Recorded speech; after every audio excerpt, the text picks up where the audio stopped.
आके देखो। और जो तांत्रिक हैं, झाड़ू करने वाले औजागर हैं, वो भी ध्यान सुने। किसी पर विभूत बाधा है तो मेथी के 5 दानों को सूती कपड़े में बांध करके, जल में डुबा करके, फटकार के हाथ में बांध दीजिएगा, अंकुर फूट जाएंगे। और भी प्रैक्टिकल है, जिसमें भूत बाधा होती है वो सिर जमीन में कितना ही पटके घूमरा नहीं पड़ सकता। यहां तक कि अग्नि को भी पकड़ ले। आपने देखा होगा कई जगह देवता जब आते हैं, सवारियां आती हैं तो अग्नि भग जाती है। क्या कर जाती है? अग्नि भग लेती है, फल का नहीं पड़ता है। और जो दिखा दिखी में करते हैं उनको फल का भी पड़ता है, घूमरा भी पड़ता है और सीताराम भी हो जाए। तो फर्जी लोग ध्यान में, ना तो सिर पटके ना आप खाएं। अरे कई बाबा तो सुन के तो हमारे चक्कर में जो काल में भी फर्जी है, देखा पंडों का सरकार में जो अच्छा बताओगे भूत तो पता लग जाए तो चमटे चिपका देता।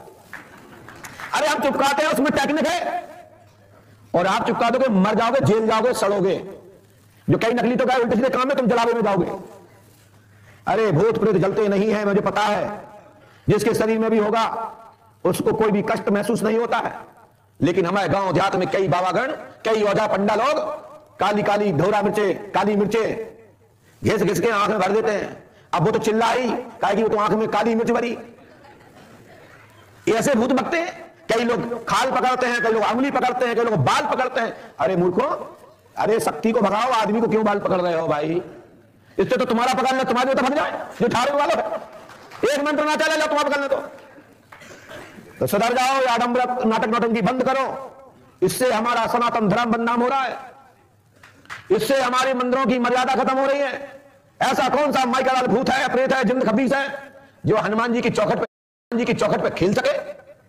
अरे खेलेगा तो वो जिसको हनुमान जी महाराज खुद बुलाना चाहते कि आइए अपने बात बताओ, क्या बात है, क्या चाहते हो? अब वो हनुमान जी के सामने खड़े होकर कहे क्या मुर्गा अंडा पड़ा चाहिए, तो समझ लो उसमें भूत नहीं है। उसको पटक के 4 जूते मारो, भूत भाग जाएगा। मैं गारंटी देता हूं। हनुमान जी के सामने कोई पल्ली मांगेगा? हनुमान जी के सामने कहेगा प्रभु गलती हो गई, मुझे तो राम जी का दर्शन करा दो। मैं चाहता हूं कि मैं तुम्हारी सेवा में रहूं तो प्रभु का दर्शन होगा, राम जी का जूठन मुझे भी मिलेगा तो मेरा मुक्ति हो जाएगी।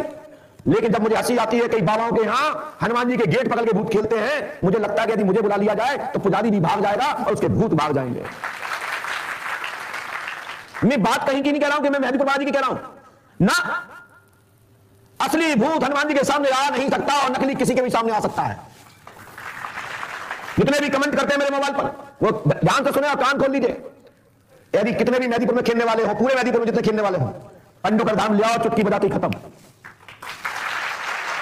क्योंकि मेहदीपुर माने हनुमान जी, पंडोकर सरकार, और पंडोकर सरकार माने मेहदीपुर। लेकिन वहां भी हम पीठाधीश्वर नहीं है, मैं पंडोकर धाम का पीठाधीश्वर हूं। जितने भी वहां हनुमान जी के सामने मटकते हैं, मैं एक साथ सभी को आमंत्रित करता हूं पंडोकर धाम आए, और एक चुटकी से दूसरी चुटकी बजाऊं तो पंडोकर धाम में बैठना बंद कर दूंगा। भूत बाधा जिंदगी में नहीं आएगी। कोई हनुमान जी को अपमान करे, कोई एक सजा मैं मेहदीपुर से आया हूं, मेरे भूत वापस आ गए, हमने चल बैठ आगा भूत ध्यान किया, पता लगा उसको 4 जिंदा चले थे। जिंदा का मतलब जानते हो? एक महिला थी, उसके ऊपर 4 गर्लफ्रेंड थे, उसके 4 आशिक थे।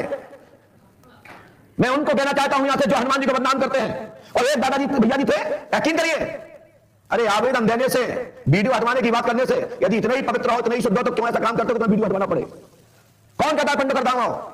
पंडोकर धाम आओ तो सब तो स्वीकार करो, फिर चाहे रो चाहे गाओ, दूसरे की वीडियो देख के आते हो, जब तुम्हारा जाता फिर रोते हो। चक्कर था भाभी से, बोले फलाने का छूट जाए, हमारी भाभी गलत दिशा में जा रही है, और भाभी मां कह रहा था। मैंने कहा मां छूट गई है कि आपकी पत्नी छूट गई है? याद होगा, एक बहुत पुरानी बात है, 4-5 महीने पुरानी बात है, वो वीडियो हट गया है, इसलिए हटा दिया गया। शासन प्रशासन की जब इंटरव्यू करते हैं तो हटाना पड़ता है। तो पंडोकर धाम में अगली पर्ची जो कटेगी उसमें लिखा होगा मैं अपनी स्वेच्छा से यहां आया हूं, जो गुरु जी को मैं स्वीकार करूंगा, और दस्तखत भी कराए जाएंगे। अब पर्ची पर ही काउंटर पे टोकन पे भी लिखना चालू कर दिया। अगले महीने से ऐसी पर्ची कटेगी, उसकी 2 पर्ची कटेगी, दस्तखत मैं अपनी स्वेच्छा से आया हूं, जो खोला जाएगा मैं स्वीकार करूंगा। क्यों हमें मजबूर करते हो कि अपनी पोल पट्टी खुलवाना चाहते हो?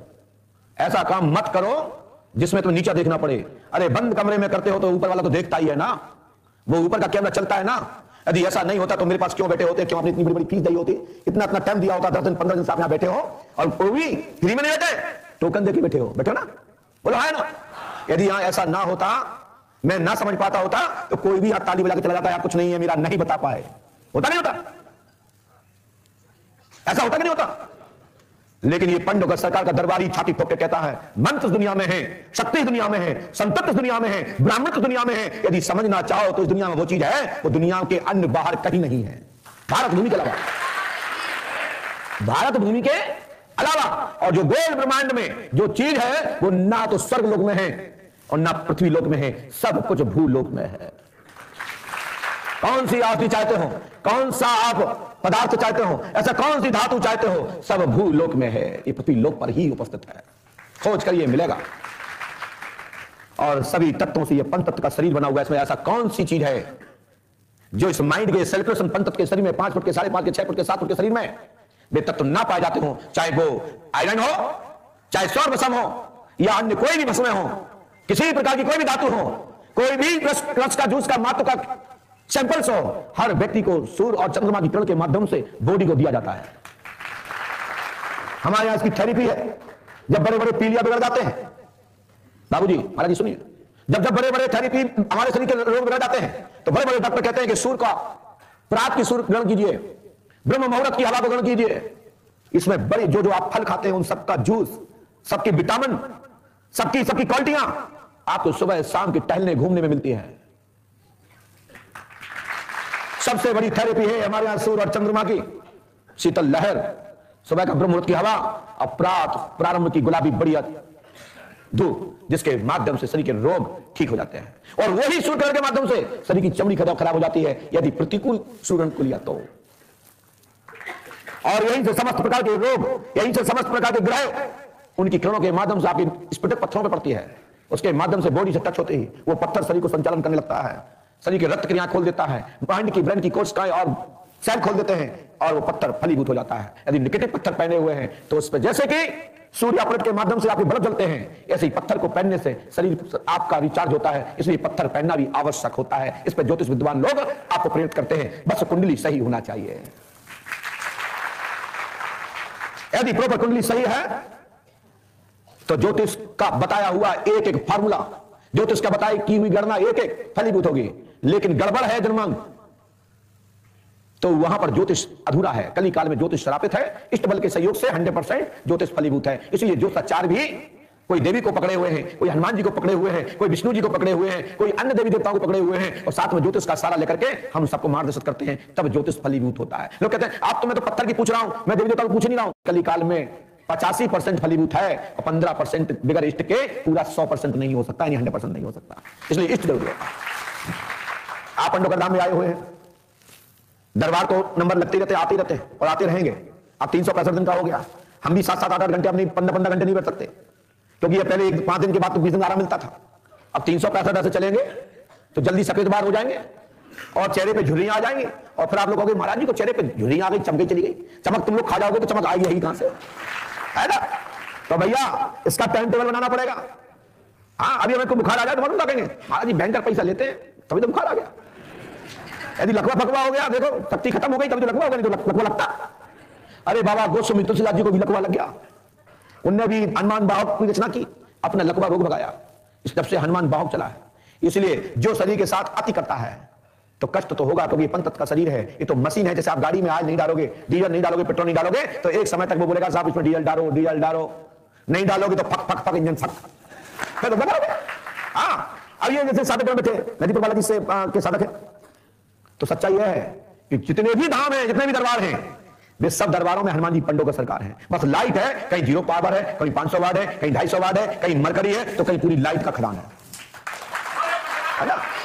हनुमान जी तो रहती है। अब फोटो कहीं भी खींच लेगा, टेढ़ी टांग में खींच लेगा, सीधे में खींच लेगा, मुस्कुराई खींच लेगा, आशीर्वाद वाली, और कहीं छाती में लाभ भरे होगा, वो तो एक्शन पोज है।